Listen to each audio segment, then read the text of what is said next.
You're listening to a download from the BBC. This is From Our Own Correspondent. You can hear the version of the programme we make for the BBC World Service by visiting our site at BBC Online. But here's the latest edition broadcast on BBC Radio 4 and introduced by Kate Adie. Today, meeting the musician who left his guitar behind on his desperate flight to safety. It may be a hot topic in Scotland, but in Barcelona some find it hard to even talk about independence. Don't call us ingenious, the Indians who believe their government's offering compliments rather than development.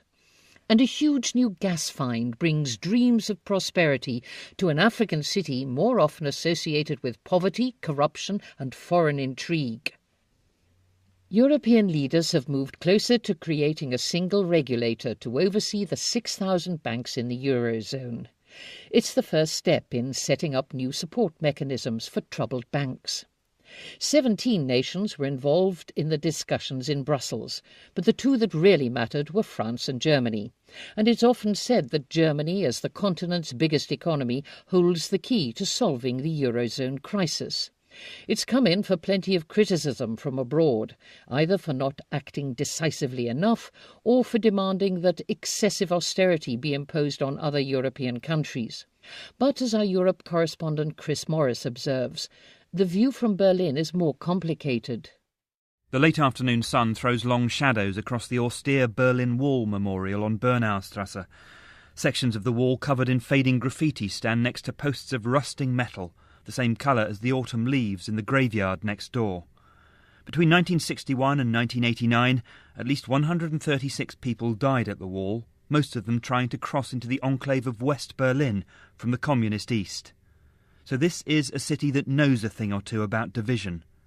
For 50 Cold War years, Germany itself was divided and therefore politically weak. But history has moved on. Berlin is now the capital of a united country that has emerged from the Eurozone crisis as indisputably Europe's predominant power. For decades, that is not an accolade that would have sat comfortably on German shoulders. Twice in the 20th century, the city was the crucible for devastating wars that ripped Europe apart. But now, as Europe's paymaster, it's where the future of the Eurozone will ultimately be decided. Leading from behind, the default position of a generation of German policymakers is no longer an option. Many European allies would like things to move much faster. There's plenty of frustration that Germany has been reluctant to embrace a comprehensive solution to the Eurozone's complex problems. A year ago, Poland's Foreign Minister Radek Sikorski came to Berlin to make a speech that was much remarked upon. "I fear German power less," he said, "than I'm beginning to fear German inactivity." The billionaire investor and philanthropist George Soros has been even more emphatic. Germany, he said last month, should lead or leave. Its challenge is no longer division between East and West in Europe, but between North and South. But leadership is a tricky business. Where does the right balance lie between offering help in the Eurozone and dictating terms? As the German model of fiscal rectitude has spread across the continent, so have the clichés of a Fourth Reich and the German jackboot. When Angela Merkel visited Athens earlier this month, protesters dressed as Nazis took to the streets. Old fears and prejudices lie close to the surface. To put it bluntly, Germany has a bit of an image problem abroad. So does Mrs. Merkel herself. At home, things are rather different. They rather like her cautious deliberation and her unflustered style of crisis management. That was clear at a meeting of her party faithful a few days ago in Potsdam, on the outskirts of Berlin. They'd gathered in the Metropolis Hall, named after the famous Fritz Lang film, on the site of the oldest large-scale film studios in the world. There were photos on the wall of Marlene Dietrich and other stars of a bygone age. Outside, as the Chancellor's motorcade swept in, there was an advert for Horror Night, although on closer examination it was referring to a Halloween celebration later this month. Angela Merkel doesn't do trick or treat. She does slow and steady, not shock and awe. But over the past year or so, she's made greater efforts to reach out to countries where strict austerity measures are being imposed, to persuade them that yes, she does care. Germany cares.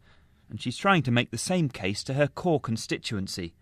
In Potsdam she was firmly on home turf, but even here she was on a charm offensive for the euro. It's more than a currency, she said, and I want all countries to be part of it.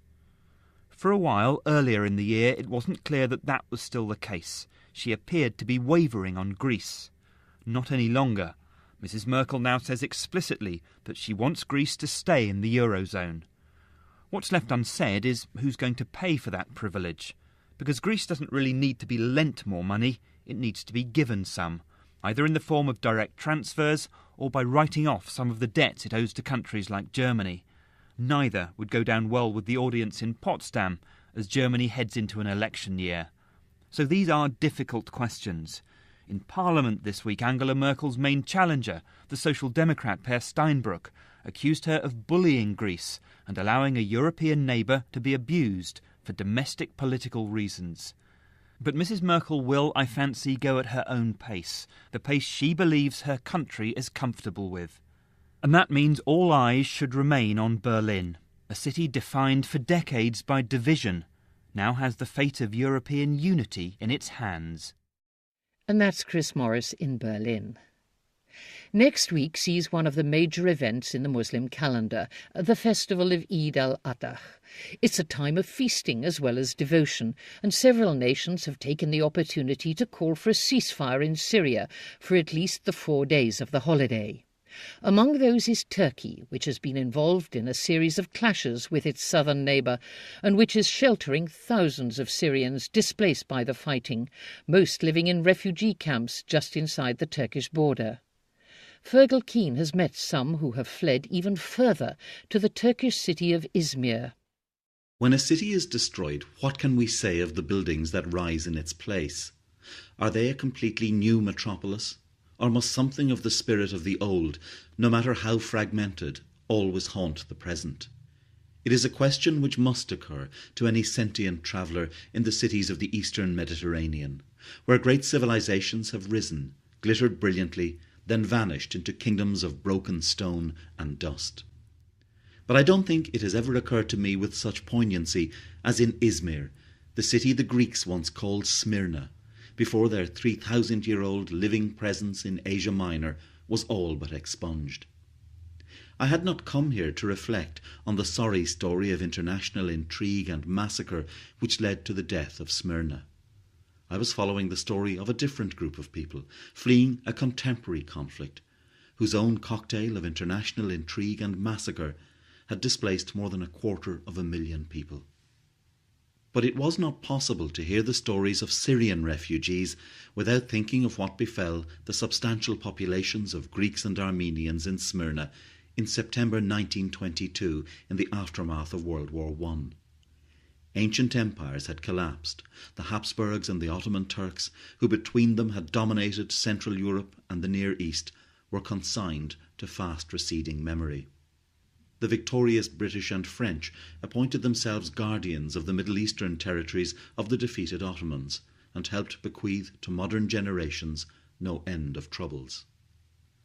But it was the Greek invasion of the Ottoman lands of Asia Minor that set in train the disaster of Smyrna. With British support, they invaded Anatolia in 1919 and marched inland.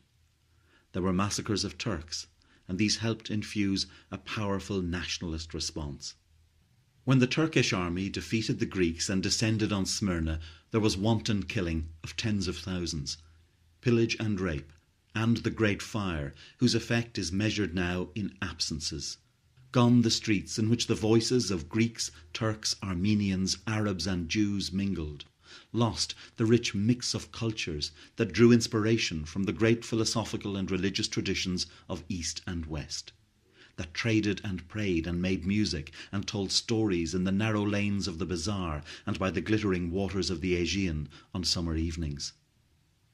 The crisis ended in 1923 with a treaty providing for the mass exchange of populations across the region.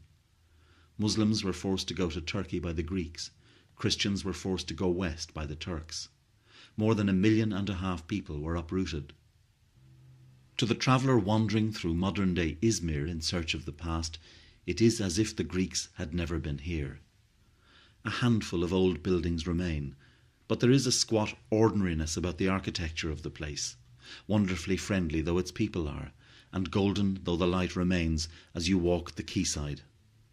I was watching the sunset in the company of a young Syrian man who gave his name as Mehmet. He'd fled his country 3 months ago. He'd deserted the army and fled west. Last month he tried to reach Greece, the first step on a journey he hoped would take him to Germany or Britain, where he might begin a new life.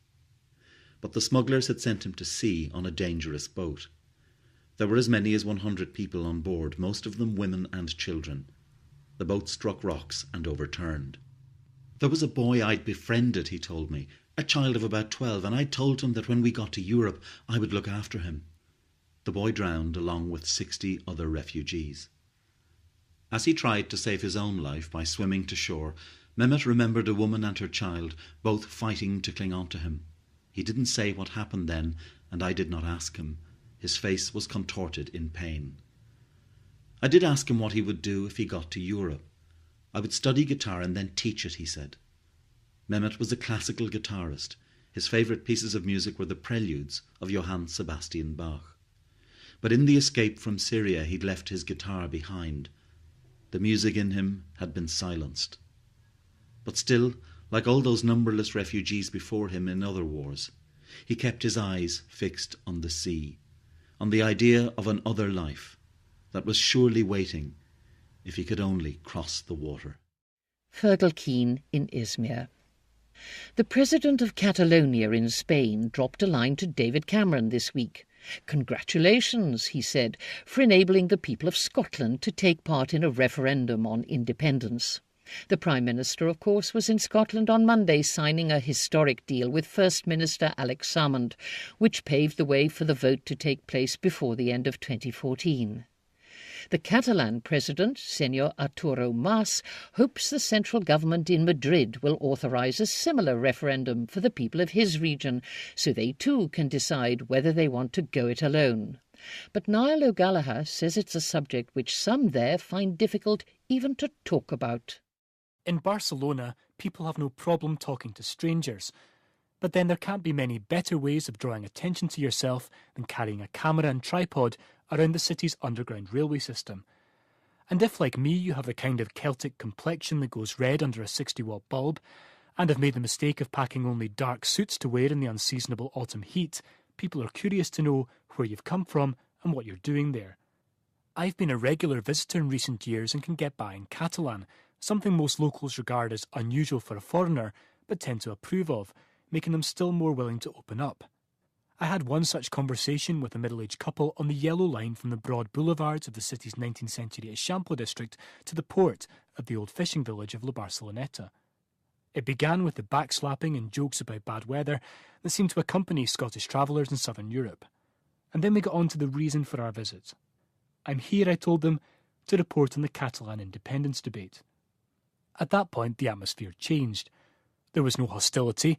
Our couple didn't seem to resent foreigners poking their noses into their business, but while the husband had been taciturn, though smiling from the start, his warm and elegantly dressed wife, so gregarious just a moment ago, suddenly seemed to have trouble finding her tongue. "It's difficult," she told me. "It's very difficult." That was something I came across again and again among the ordinary Catalans I spoke to, particularly those over 50. They're old enough to remember a time when it wasn't possible to speak freely here, particularly not in Catalan, and certainly not about an issue like this. In the Santa Caterina food market, a former convent now dedicated to satisfying hunger of the corporal rather than spiritual variety, I put the question to two ladies who must have been in their 70s as they haggled over the price and size of the shining cuts of fish being chopped and wrapped before them. "What do you think, senores, about independence for Catalonia?" One laughed, while the other turned to me, smiled, and drew her 2 fingers across her lips, zipping them shut. That's a neat image, I think, for the legacy of the dictatorship in Catalonia. Memories of the Franco period hold many people back from speaking openly about independence from Spain. But the written law also stands in the way of any consultation with the people as a whole. The post-Franco constitution calls upon the armed forces to defend the unity of Spain. There is one place where no rule or reticence inhibits the overt display of pro-independence sentiment. We squeezed our kit onto another crowded metro train to the home of FC Barcelona for their first league clash of the season against their rivals from the Spanish capital. Just a few weeks after the September demonstrations, which saw an estimated 1.5 million people take to the streets to demand independence from Spain, campaigners used the classic confrontation with Real Madrid to give their arguments a global audience. At exactly 14 minutes past 5 that afternoon, supporters inside the stadium raised red and yellow tiles, creating a mosaic of the Catalan flag, La Senyera. They were commemorating the fall of Barcelona in 1714, the year to which Catalan nationalists date the loss of their independence. "We pay a lot of taxes to Madrid and we don't get enough back," said one young mother as she pushed her twins towards the gates in a Senyera-decked pram. "If we had control of our own money, we could give our children a better education." "How come the king doesn't speak Catalan if we are supposed to be part of Spain?" asked a lad in a Barca football shirt. "We've tried to be part of Spain, but they don't want us. Now we need independence." Regional elections are due in November, in which nationalist parties are expected to get a majority. In the midst of the economic crisis, the Spanish government seems in no mood to negotiate a compromise that might lessen demands for independence on the Catalan street. And so the scene is set for a confrontation with no clear sense of when travellers on the Barcelona metro will get to have their say. And that's Niall O'Gallagher. Now, millions of people around the world have seen the car advert set in India, which features a young man smashing, squashing and banging his old car until it looks almost like the new model he dreams about.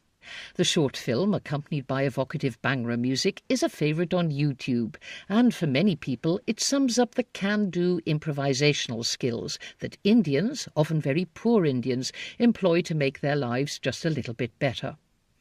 The government in Delhi is making use of this image. It believes that if more of its citizens use their ingenuity and become innovators, it can only enrich them as well as the country's economy as a whole. But Craig Jeffrey says some Indians vehemently disagree. Pitam Singh is a low-caste student studying for an engineering degree in the North Indian city of Meerut. He spent much of May and June perched high on his college hostel roof, moving pipes, gutters and buckets about in an elaborate attempt to harvest rainwater. Several of my conversations inside the hostel were interrupted by the sight of Pitam's foot dangling next to the window, or the noise of him slithering around on the tiles. It was a ludicrously treacherous job, but it worked. By the end of the monsoon, he'd filled a large number of plastic bins. As his friends said, Pitam is good at improvising, mixing things up and making things work. These comments remind me of something I find fascinating about India: the tendency for people from all walks of life to imagine themselves as improvisers. There's a word for this in Hindi: jugaad. Now, there are many meanings of jugaad. In some situations it's used to describe finding a way around things, like finding a way around the law. Travelling through a red traffic light because there are no cars about. That's an example of jugaad. It's a creative adaptation to circumstances. But it's jugaad in the sense of resourceful improvisation that features so prominently in my everyday conversations in India. Jugaad is replacing your broken fan belt with a pair of tights. It's building a vehicle out of an old motorcycle engine lashed to an ox cart. It's patching together a computer from electronic odds and ends. And it's also rainwater harvesting. Someone told me that Pitam is such a terrific imaginative innovator, he should be called Jugaadu, the one who does jugaad. In a rather curious turn of events, the Indian government has now started to see jugaad as a development strategy. It set up a National Innovation Council whose brief is to encourage jugaad. One of the leaders on this council said that India needs 1 million jugaads. And numerous NGOs and consultancies have popped up promising to foster constraint-based opportunism or frugal engineering. Jugaad is being mainstreamed in urban planning, and there's even a website devoted to jugaad clothing. It seems that the notion of India developing through high-tech industry is being gradually replaced by an image of barefoot entrepreneurs leading India's global rise to prominence. Instead of India shining, which conjures up images of India's metropolitan cities, it's now India improvising, a country full of high-spirited Pitam Singhs. Now, there are several ways of interpreting this government drive. Positively, we could see it as a sign that the powers that be in India are at last recognising the value of poor people's knowledge. The enthusiasm for Jugaad in India amounts to a celebration of ordinary individuals' ability to problem solve in their own ways and through their own efforts. That's all very well, but there's another way to read this new enthusiasm for Jugaad. We can see it as a type of smoke screen. If poor people have such creative genius, what need is there for state interference in people's lives? What need is there for decent education, for making cheap credit available, for improving infrastructure, and for ending corruption? None of these things is really necessary because people can always pull themselves up by their own bootstraps. My student friends have other objections to the celebration of Jugaad. There's a very serious student in Meerut University called Joginder, who spends almost all his days giving short lectures on contemporary topics from a tea stall near the university's main gate. I thought I'd try out Jugaad on Joginder. What does he think of the concept?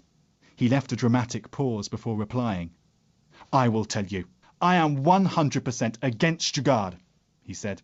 I have to do Jugaad to get hot water in my hostel. I mean, do all sorts of tricks with a tank.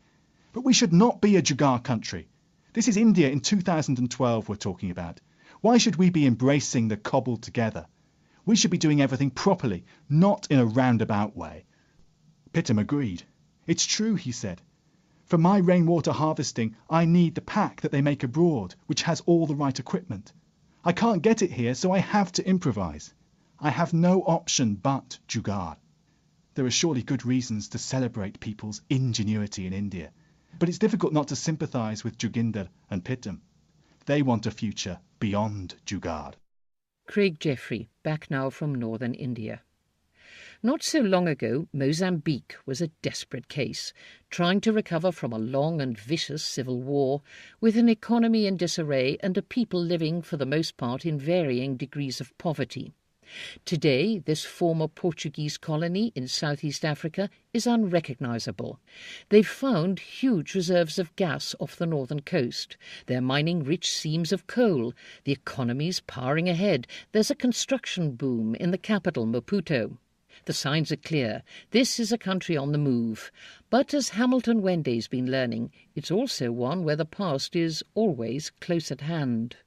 The British military attaché had on one red sock and one tan-coloured one that peeped out incongruously from under the cuffs of his dark trousers.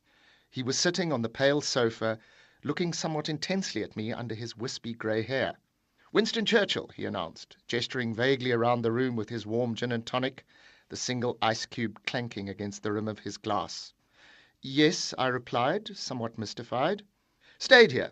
The attaché took a sip of his drink, surveying me carefully. I nodded and took a pull at my own glass. "After he escaped from the Boers," the attaché said. Outside, the warm, humid African night filled the tropical garden. The British High Commission in Maputo is a magnificent building, a white-pillared and gloriously arched monument to a lost world that was once the Portuguese colonial city of Lourenço Marques. It is a history of memories and rumours, a history that will probably never be fully written, as it is buried beneath the layers of the Marxist Revolution and independence of 1974, the brutal civil war that lasted from then until 1992, and now the ongoing poverty and underdevelopment that followed in their wake. Lourenço Marques, or Maputo as it is known today, has always had an undercurrent of corruption and foreign intrigue running through its tree-lined avenues. The old stone Portuguese fortaleza stands as a reminder, both of the opening of trade routes between Europe, Africa, and Asia, and the European greed and brutality that held them for centuries. Perhaps the most famous building is the wonderful, vast, balconied Polana Hotel, where Graham Greene set some of his novel, The Human Factor. It provided a fictional refuge for British intelligence officer Maurice Castle and his black lover Sarah, who were fleeing from the apartheid authorities in neighbouring South Africa with its strict laws of racial separation. If you weave your way north of town through the African vendors that line the long, palm-fringed marginal, you will come to the Art Deco Costa do Sol restaurant. The wine and the prawns here have been justly famous since the 1930s. During World War II, Portugal was officially neutral. So British author and intelligence operative Malcolm Muggeridge would meet his agents on the balcony here. The Germans had submarines stationed in the Mozambique Channel and were scoring a number of successes against Allied shipping. Their agents, too, would come to enjoy the cuisine and the old wooden-sprung dance floor where young women danced in white dresses and the men in tuxedos in the sweltering African heat. Finally, Muggeridge and his cronies resorted to arranging the kidnapping of an Italian spy by luring him to a rendezvous outside the city with a young, exotic dancer. Her angry boyfriend then beat up the spy, and he was handed over to the British authorities in Swaziland. A sadder story of foreign deception and espionage in Maputo was in the 1980s, when South African anti-apartheid activist Ruth First was killed by a letter bomb sent to her in 1982 by the South African Security Police. Maputo today is finding a new African identity with a cosmopolitan flair. 20 years of peace have brought their rewards. Poverty remains a problem, and income inequality is high, but economic reforms and the recent discovery of both coal and gas mean that Mozambique is one of the fastest growing economies in the world. Business booms in the former ruined hulk of a city. But the old ways of bribery and even murder have been harder to change. In 2000, prominent anti-corruption journalist Carlos Cardoza was gunned down near a park in the city centre. An investigation into the killing revealed that the son of ex-President Chissano was involved.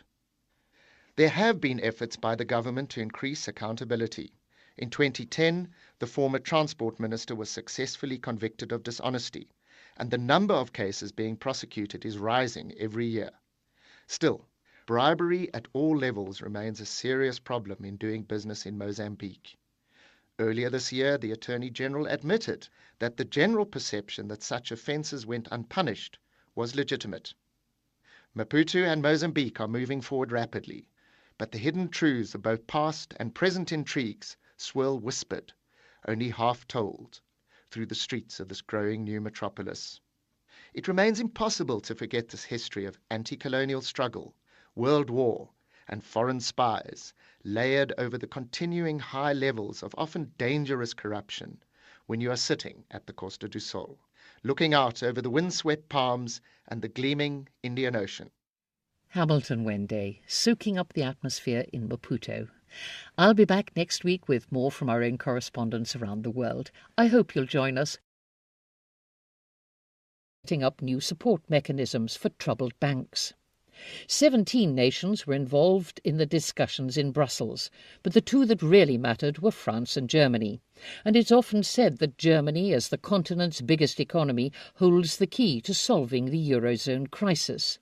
It's come in for plenty of criticism from abroad, either for not acting decisively enough or for demanding that excessive austerity be imposed on other European countries.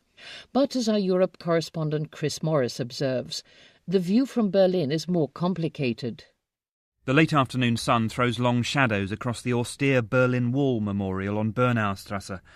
Sections of the wall covered in fading graffiti stand next to posts of rusting metal, the same colour as the autumn leaves in the graveyard next door.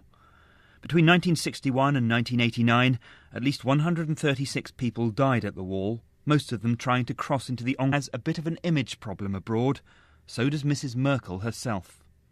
At home, things are rather different. They rather like her cautious deliberation and her unflustered style of crisis management.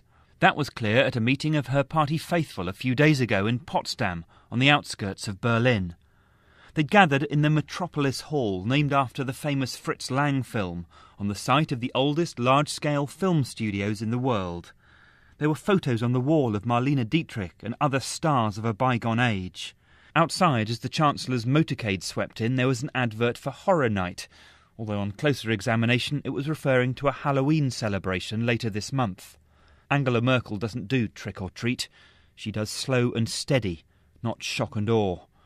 But over the past year or so, she's made greater efforts to reach out to countries where strict austerity measures are being imposed, to persuade to the Eurozone's complex problems.